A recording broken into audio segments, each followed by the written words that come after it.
sudah sepakat dengan rekan-rekan dan sudah saya sampaikan bahwa fokus saya di Palembang itu ada 4 kejahatan. Satu, kejahatan konvensional, itu mulai dari rampok, coras, begal, pembunuhan, peredaran senjata tajam, senjata api, itu kita pakai. Itu yang menjadi fokus kita.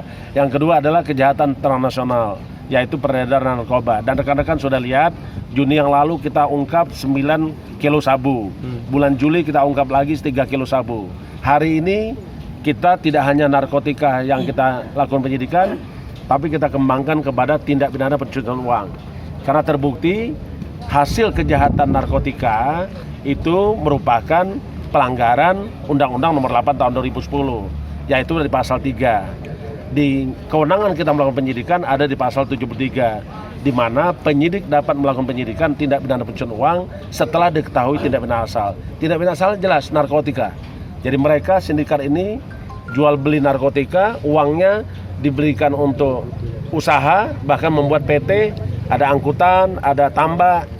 Saya kira itu, ya. Oke.